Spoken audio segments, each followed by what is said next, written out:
ایک بزرگ ہوئے ہیں حضرت شیخ ابو حفص کاغذی رحمۃ اللہ تعالی علیہ. آپ کا جب انتقال ہوا تو چند دنوں کے بعد اپنے کسی دوست کے خواب میں تشریف لائے. دوست نے پوچھا کہ کیا احوال ہیں، قبر میں آپ کے ساتھ کیا گزری؟ تو کہتے مجھ پر بڑا کرم ہوا. واقعہ یہ ہوا کہ جب مجھے قبر میں دفن کیا گیا، منکر نکیر یہ وہ فرشتے ہیں جو سوال کرنے آتے ہیں. بولے وہ فرشتے جب آئے سوال کرنے تو مجھے اٹھا کر بٹھا دیا، سوال پوچھنے لگے. اتنے میں اللہ پاک کا فرمان آیا، اے فرشتوں ٹھہر جاؤ، اس بندے کے پہلے گناہ کاؤنٹ کرو، گناہ شمار کرو. کہتے میں تو ڈر گیا کہ اتنے گناہ.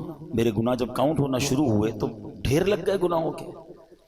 اب اس کے بعد فرشتوں کو حکم ہوا کہ اس بندے نے ہمارے محبوب علیہ الصلوۃ والسلام پر دنیا میں جتنے درود بھیجے تھے وہ درود شمار کر. اب فرشتوں نے وہ درود کاؤنٹ کرنا شروع کیا. اللہ اکبر. کہتے ہیں خوش قسمتی سے، گناہ تو بہت تھے مگر خوش قسمتی یہ تھی کہ میرے درود میرے گناہوں سے زیادہ نکل آئے.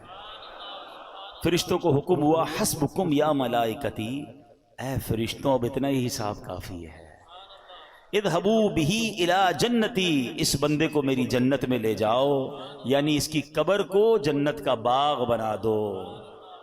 سبحان اللہ سبحان اللہ. اے میرے پیارے اسلامی بھائیو، گناہ بے حد ہیں، بہت زیادہ ہیں، مگر درود کی کثرت تو کر لینا ہیں. توبہ کرتے رہیں، درود پڑھتے رہیں. اور درود واقعی ایسا وظیفہ ہے جو ایکچولی گناہوں کو مٹانے والا وظیفہ ہے. ایک حدیث پاک ہے، حدیث سنیے تاکہ آپ کو یہ ریئلائز ہو جائے کہ ہم جیسے گناہگار بندوں پر مہربانی کتنی بڑی کی گئی ہے. یہ درود ہمیں عطا کر کر نا ہم پر احسان کتنا بڑا کیا گیا ہے. قال رسول اللہ صلی اللہ علیہ وسلم. حدیث پاک سنیے گا، اور نسائی شریف کی حدیث ہے، من صلی علیہ صلاۃ واحدۃ صلی اللہ علیہ عشرہ، جس نے مجھ پر ایک بار درود پاک پڑھا اللہ پاک اس پر 10 رحمتیں نازل فرماتا ہے. وحطت عنہ 10 خطیئات، اور فرمایا اور 10 گناہ مٹاتا ہے. درود پڑھ رہے ہیں، ہر درود پر 10 گناہ بھی کم ہو رہے ہیں. پھر فرمایا وَرُفِعَتْ لَهُ 10 درجات، آقا فرماتے ہیں اور 10 درجات بلند فرماتا.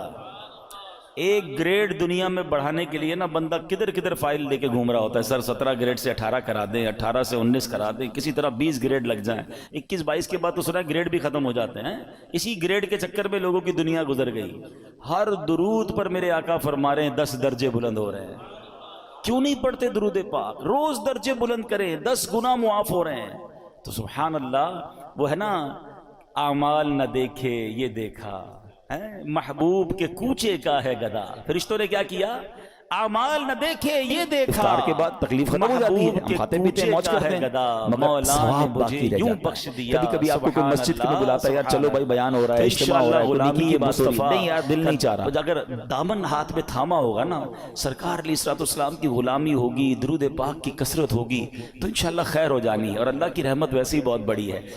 وہ غالباً مولانا حسن رضا خان صاحب کا شعر ہے نا، تیری رحمتوں سے کم ہیں میرے جرم اس سے زائد، نہ مجھے حساب آئے نہ مجھے شمار آئے. کیا خوبصورت کاؤنٹنگ پیش کی ہے. مولا مجھے اور کوئی حساب نہیں آتا، مجھے یہ نہیں پتا میرے جرم کتنے ہیں، مجھے ایک حساب آتا ہے کہ تیری رحمتوں سے کم ہیں. مجھے یہ پتا ہے بہت زیادہ ہے، میں مانتا ہوں بڑی خطائیں ہیں، بڑے جرم ہیں، مگر ایک حساب ضرور آتا ہے مجھے کہ جتنے بھی گناہ ہیں تیری رحمتوں سے کم ہیں، میرے جرم اس سے زائد نہ مجھے حساب آئے نہ مجھے شمار آئے. مولا اور کوئی کاؤنٹنگ نہیں آتی مجھے، ایک کاؤنٹنگ پتا ہے کہ جتنا تو بڑا رحیم ہے نا، تیری رحمت جتنی بڑی ہے اس کے مقابلے میں میرے گناہ کچھ نہیں. اسی کریم سے بھروسہ ہے، اسی رحمان سے بھروسہ ہے. بس درود پاک کی کثرت کیجئے، اللہ سے سچی محبت کیجئے، توبہ کیجئے. وہ بڑا کریم ہے، وہ رحمان ہے. جو وہ کروڑوں کو بخش رہا ہے تو مجھ جیسے گناہگار کو بخشنا اس کی رحمت کے لیے کیا مشکل ہے. اللہ ہم سب کی بخشش فرمائے.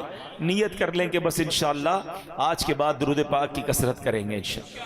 آئیے مل کر محبت کے ساتھ باآواز بلند درود پاک پڑھ لیں. صلو علی الحبیب صلی اللہ تعالی علی محمد صلی اللہ علیہ وسلم. حضرت وہب بن منبہ رحمۃ اللہ تعالی بہت بڑے بزرگ ہیں، یہ تابعی بزرگ ہیں.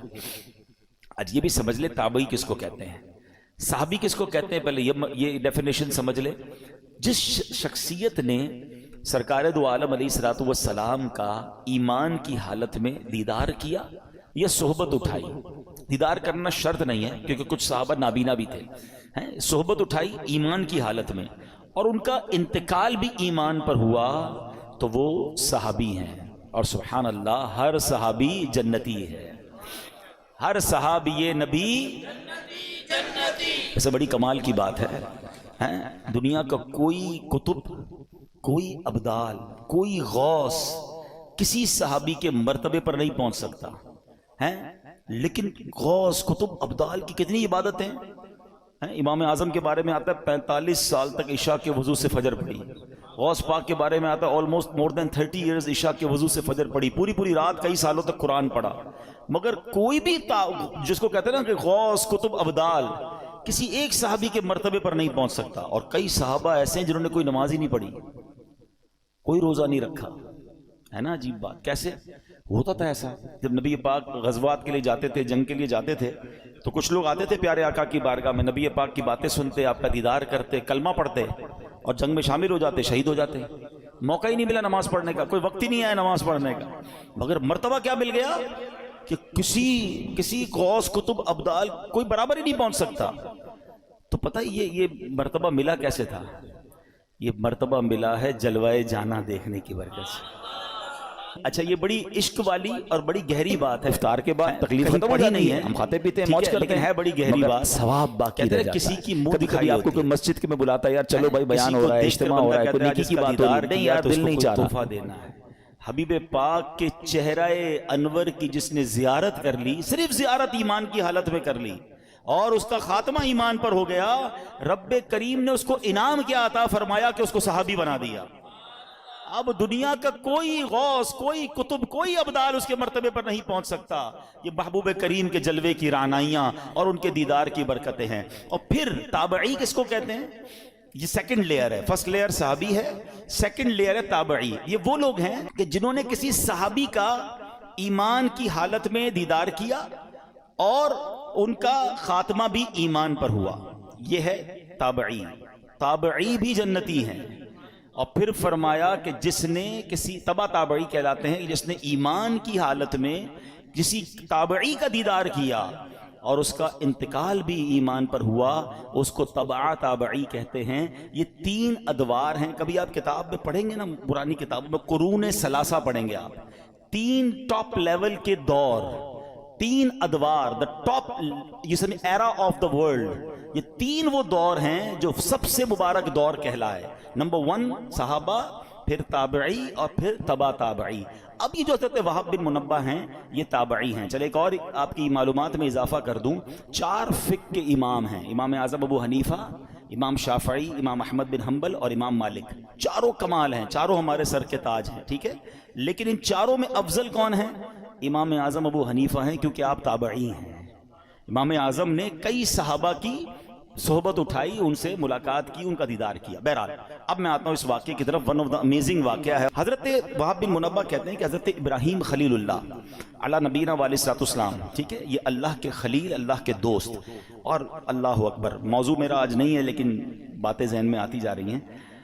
میرے بچے بھی ہیں، ینگسٹر بھی ہیں. حضرت ابراہیم علیہ السلام کو ضرور پڑھیں. He is one of the amazing personality of the history of universe. کمال شخصیت ہیں. حضرت ابراہیم کی بہت ساری شانیں ہیں، مگر جو کمال کی بات میں آپ کو بتاؤں کہ چار جو آسمانی مذاہب ہیں نا، ان چاروں مذہبوں میں حضرت ابراہیم کا ادب ہے، آپ کا احترام ہے، وہ تمام آپ کو مانتے ہیں. نمبر 1. نمبر 2، آپ ابو الانبیاء ہیں. حضرت ابراہیم کے بعد جتنے نبی آئے وہ سب آپ کی اولاد میں سے، اس لیے آپ کو ابو الانبیاء بھی کہا جاتا ہے. بہرحال اب حضرت ابراہیم علیہ السلام کو حکم ملا کہ رخت سفر باندھیں، دنیا کا سفر کریں اور ہمارے عجائبات دیکھیں، اللہ کی قدرت کے نظارے دیکھیں. تو آپ نے رخت سفر باندھا اور روانہ ہو گئے. تو چلتے چلتے جب آپ ساحل سمندر کے قریب پہنچے تو وہاں آپ کو ایک غلام دکھائی دیا جو بکریاں لیے جا رہا تھا. حضرت ابراہیم علیہ السلام نے اس سے پوچھا کہ اے غلام، کیا تمہارے پاس پانی یا دودھ ہے؟ تو عرض کیا جی ہے، جو آپ کہیں آپ کو پیش کر دوں گا. آپ کو کیا چاہیے آپ بتائیے، پانی چاہیے یا دودھ چاہیے؟ تو حضرت ابراہیم نے کہا کہ پانی پلا دو. اس نے اپنا ڈنڈا اٹھایا اور قریبی چٹان کے پاس گیا, وہاں رک کر کچھ بولا, چٹان پر اس نے اپنا عصا مارا تو چٹان سے پانی کا چشمہ جاری ہو گیا. حضرت ابراہیم کو اس نے پانی بھر کے پانی پلا دیا. اچھا, حضرت ابراہیم نے بھی اپنا تعارف نہیں کرایا تھا کہ آپ کون ہیں. ہم کھاتے پیتے ہیں, موج کرتے ہیں, مگر ثواب باقی رہ جاتا ہے. کبھی کبھی آپ کو کوئی مسجد میں بلاتا ہے, یار چلو بھائی بیان ہو رہا ہے, اجتماع ہو رہا ہے, کوئی نیکی کی بات ہو رہی ہے, نہیں یار دل نہیں چاہ رہا. نہیں ہوگی تم نے جا کے لکڑی ماری, ڈنڈے ماری اور پتھر سے پانی نکل آیا. تو کہا میں آپ کو راز بتاؤں. تو کہا بتاؤ. کہ مجھے پتا چلا ہے کہ اللہ کے ایک نبی ہیں اور اللہ پاک نے انہیں اپنا خلیل بنایا ہے, اور میں خلیل اللہ کے وسیلے سے جو بھی مانگتا ہوں نا اللہ مجھے عطا فرما دیتا ہے. میں ابھی اس چٹان پر گیا تھا, میں نے اسی خلیل اللہ کا نام لیا تو پانی کا چشمہ آ گیا. حضرت ابراہیم نے کہا کہ میں ہی وہ خلیل اللہ ہوں جسے اللہ پاک نے خلیل بنایا.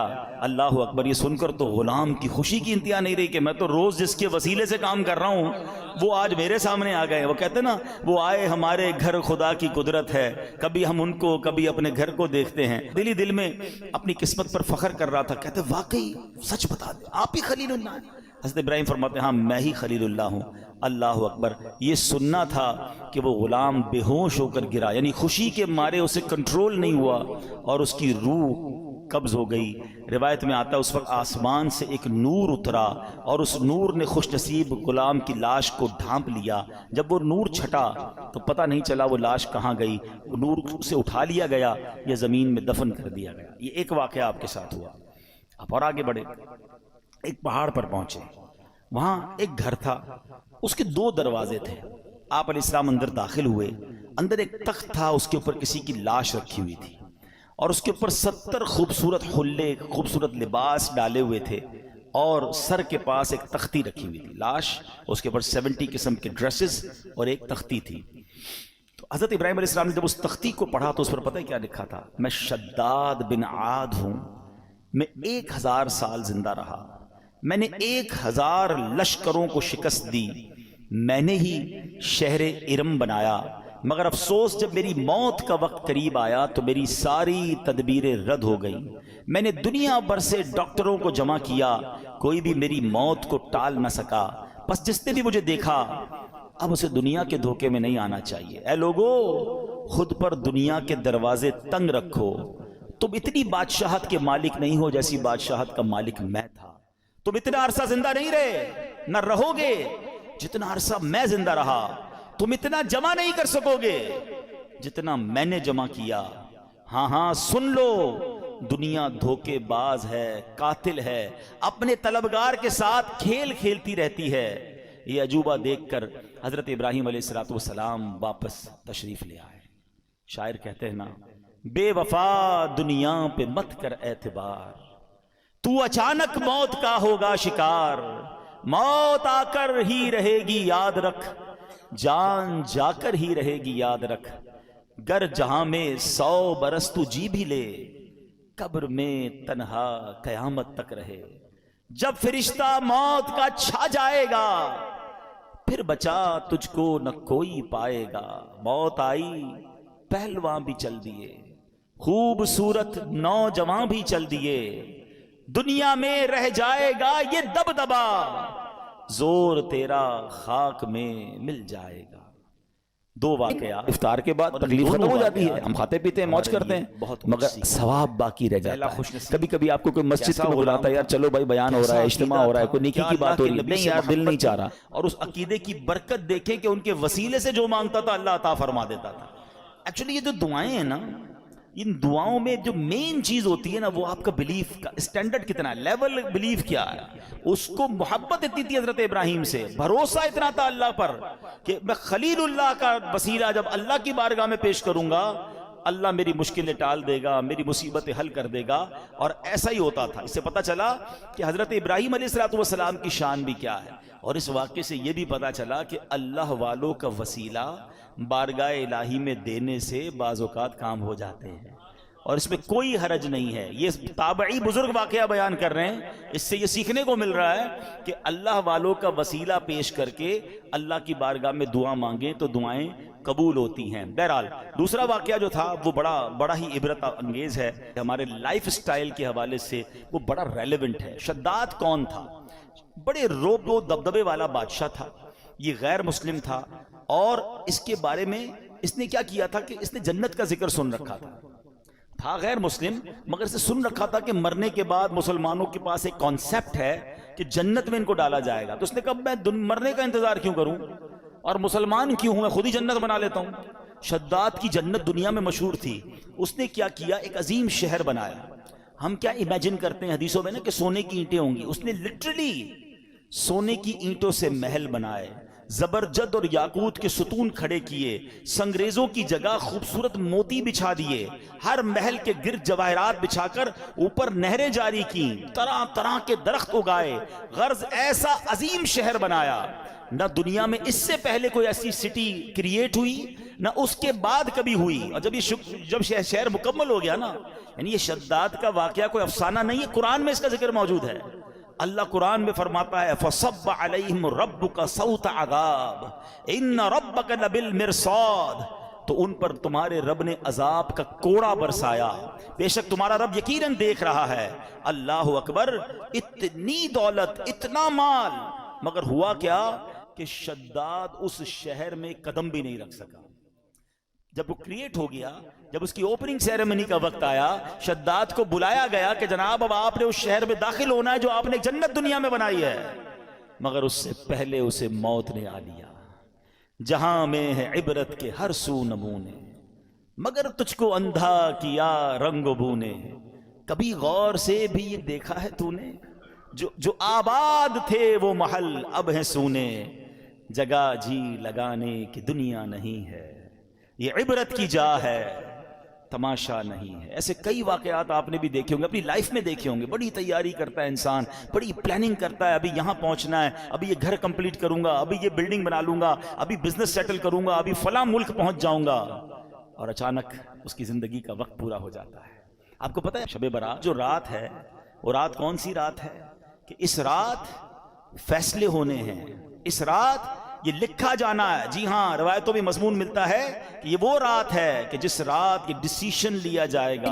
افطار کے بعد تکلیف ختم ہو جاتی ہے، ہم کھاتے پیتے ہیں، موج کرتے ہیں، یہ وہ رات ہے جس رات فیہا یفرق مسجد میں بلاتا ہے، چلو بھائی بیان ہو رہا ہے، اجتماع ہو رہا ہے، کوئی نیکی کی بات ہو رہی ہے، نہیں یار دل نہیں چاہ رہا، بانٹ دیا جاتا ہے۔ نصف شعبان کی جب رات آتی ہے نا، حضرت عطا بن یسار فرماتے ہیں کہ 15th نائٹ آف شعبان جب رات آتی ہے تو حضرت ملک الموت کو ایک چھوٹی کتاب، ایک صحیفہ دیا جاتا ہے، حکم دیا جاتا ہے، اس میں جن کے نام لکھے ہیں ان کی روح اس سال قبض کر لینا۔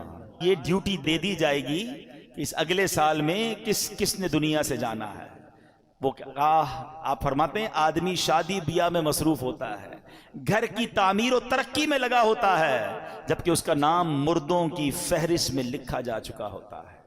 بے وفا دنیا پہ مت کر اعتبار، تو اچانک موت کا ہوگا شکار، موت آ کر ہی رہے گی یاد رکھ، جان جا کر ہی رہے گی یاد رکھ۔ ذرا تھوڑا سا امیجن کرو نا، 2023 شب برات میں ہمارے ساتھ کچھ لوگ تھے جو آج نہیں ہیں۔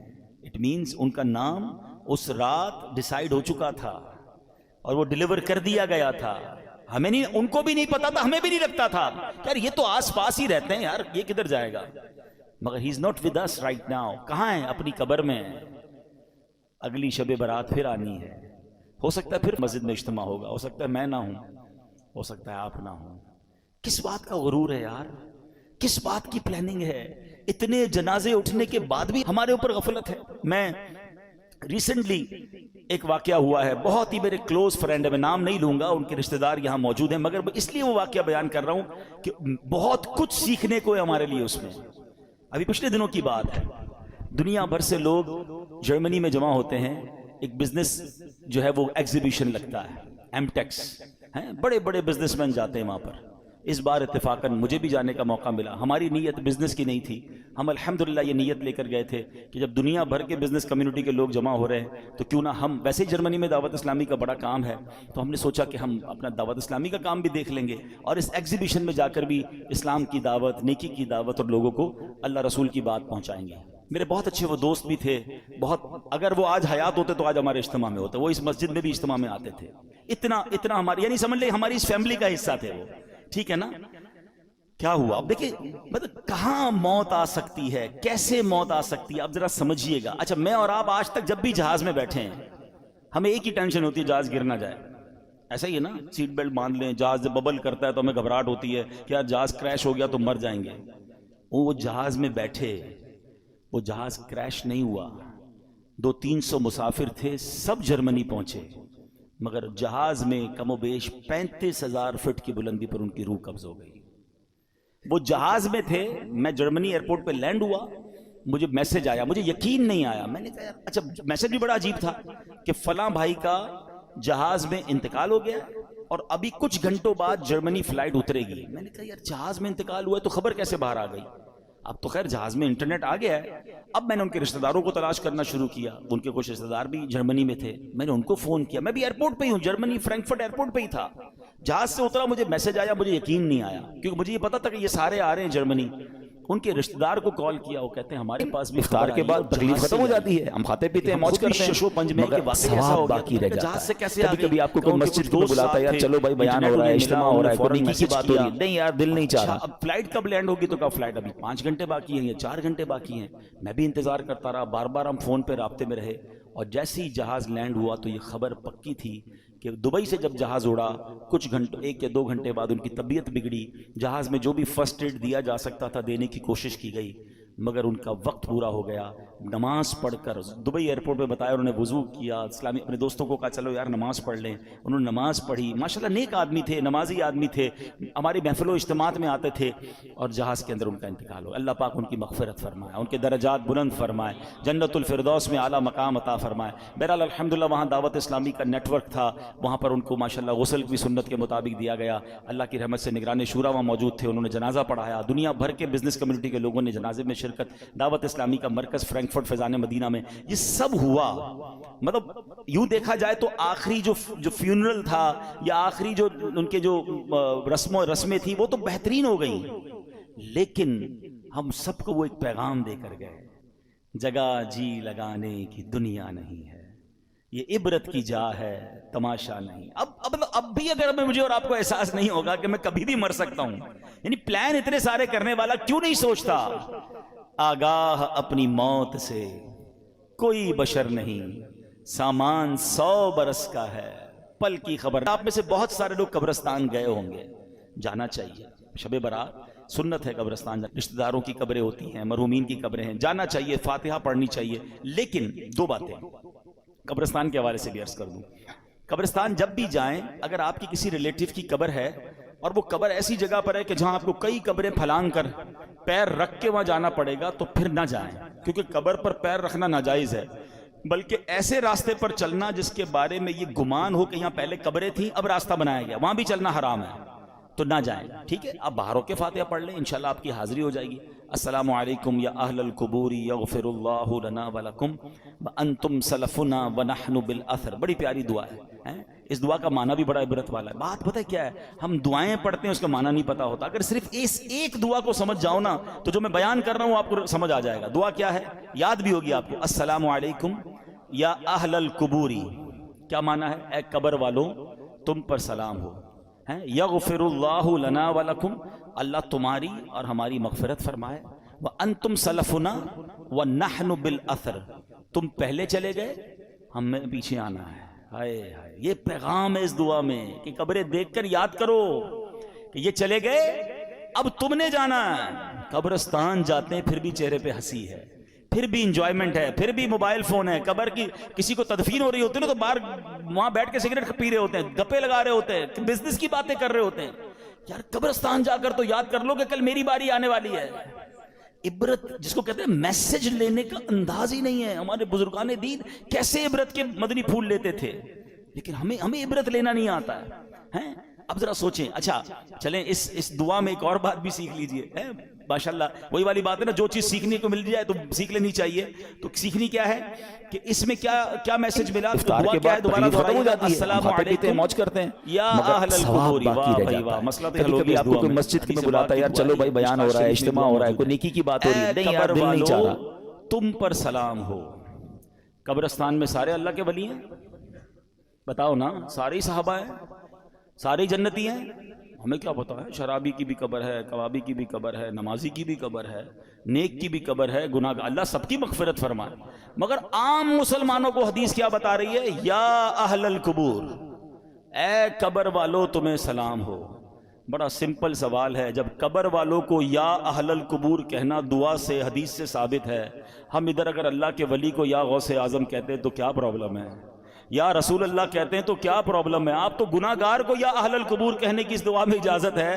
ہم تو اللہ کے نیک بندوں، اولیاء، صحابہ، اہل بیت کو پکارتے، پتہ نہیں کیوں ٹینشن کریٹ کی جاتی ہے. تو یہ چلے ایک مسئلہ بھی میں نے کہا عقیدے کا کلیئر کر دوں. ایک بڑی پیاری دعا آج میں نے بھی پہلی بار پڑھی، اس میں بھی کوئی حرج نہیں ہے، علم ہر بندہ سیکھ رہا ہوتا ہے. اور دعا کیا ہے؟ بسم اللہ الرحمن الرحیم. اللہم رب الاجسادی البالیتی والعظامی النخرتی التی خرجت من الدنیا وہی بکا مؤمنۃ ادخل علیہا روحا من عندک وسلاما منی. اب اس کا پہلے ترجمہ سنیے گا، پھر میں اس کی فضیلت بتاؤں. اے اللہ، اے گل جانے والے جسموں اور بوسیدہ ہڈیوں کے رب، جو دنیا سے ایمان کی حالت میں رخصت ہوئے تو ان پر اپنی رحمت فرما اور ان کو میرا سلام پہنچا دے. اچھا، یہ دعا جو ہے اس کی جو فضیلت ہے شرح الصدور میں ہے کہ جو بندہ قبرستان میں داخل ہو کر یہ دعا پڑھے تو حضرت آدم سے لے کر دعا پڑھنے کے وقت تک جتنے مسلمان فوت ہوئے یہ سب دعا پڑھنے والے کے لیے دعائے مغفرت کریں گے. یعنی اربوں مسلمان جو دنیا سے چلے گئے، اس کیونکہ ہم نے سب کے لیے دعا کر دی نا، تو وہ مردے بھی جو دنیا سے چلے گئے، پردہ فرما گئے، وہ ہمارے لیے دعا کریں گے. تو یہ شرح الصدور بڑی کمال کی کتاب ہے، امام جلال الدین سیوطی شافعی رحمۃ اللہ تعالیٰ نے لکھی، اور انہوں نے اس میں یہ دعا لکھی ہے. دیکھیں، جہاں ثواب کا موقع ملے، جہاں برکت کا موقع ملے، اسے اچیو کرنا چاہیے. فوراً ہی اگر کوئی اسکیم آتی ہے، فلاں بورڈ آتا ہے کہ یار یہاں یہ بار کیا آج کل کہتے ہیں وہ کوڈ یوز کر لو تو آپ کو اتنا % ڈسکاؤنٹ مل جائے گا، بندہ فوراً کوڈ نوٹ کر رہا ہوتا ہے، فوراً پکچر کھینچ لیتا ہے کہ یار یہ والے کوڈ سے یہ والی ویب سائٹ پہ فائدہ ہوگا. میں بھی چھوٹا سا کوڈ ہی بتا رہا ہوں بھائی، اور علماء کرام اور بزرگان دین کی اس کتابوں سے بتا رہا ہوں کہ اس کو پڑھ لو قبرستان میں جا کر. اور دعا ہی ہے نا، اس میں حرج تو کوئی نہیں ہے، تو سب جانے والوں کے لیے دعا ہے. تو بہرحال اللہ کرے کہ ہم اس طرح نیکیاں کمانے کا بھی ہمارے اندر شوق پیدا ہو جاتا. تو بہرحال آج ہماری جو گفتگو چل رہی تھی کہ ہمیں اپنی قبر کی تیاری کرنی ہے، اپنی موت کی تیاری کرنی ہے. شب برات جو ہے نا وہ ہمیں بہت کچھ درس دیتی ہے، اور پھر سب سے زیادہ ہمیں اس بات پر غور کرنا ہے کہ ہمیں اللہ کے خوف کو دل میں پیدا کرنا ہے. حضرت ابو بکر صدیق رضی اللہ، میں آپ کو ان کا واقعہ سناتا ہوں. آپ سے بڑا کون سا صحابی ہے؟ آپ سے بڑھ کر کس کے جنتی ہونے میں شک آپ کر سکتے ہیں؟ نہیں، آپ تو قطعی جنتی بھی کیسے ہیں کہ نبی پاک کی زبان سے جنت کی بشارت سنی، بلکہ کتنی بار بشارت سنی. افطار کے بعد تکلیف ختم ہو جاتی ہے، ہم کھاتے پیتے ہیں، موج کرتے ہیں، ایک بار نبی پاک تشریف لائے، صحابہ کرام ہے، کبھی کبھی آپ کو کوئی مسجد میں بلاتا ہے، یار چلو بھائی بیان ہو رہا ہے، اجتماع ہو رہا ہے، کوئی نیکی کی بات ہو رہی ہے، نہیں یار دل نہیں چاہ رہا، اور تشریف لائے اور آ کر فرماتے ہیں آج دیکھ لو جیسے آج آئے ہیں، محشر کے دن بھی ایسے ہی آئیں گے. کیا ساتھ ہے. اچھا، پھر ایک اور ایمان افروز بات بتاؤں، چلیں یہ بھی بہت سیکھنے کو ملے گا آپ کو. ہم انسان کی قبرستان جاتے ہو نا، ایک جملہ سنا ہوگا آپ نے، پہنچی وہیں پہ خاک جہاں کا خمیر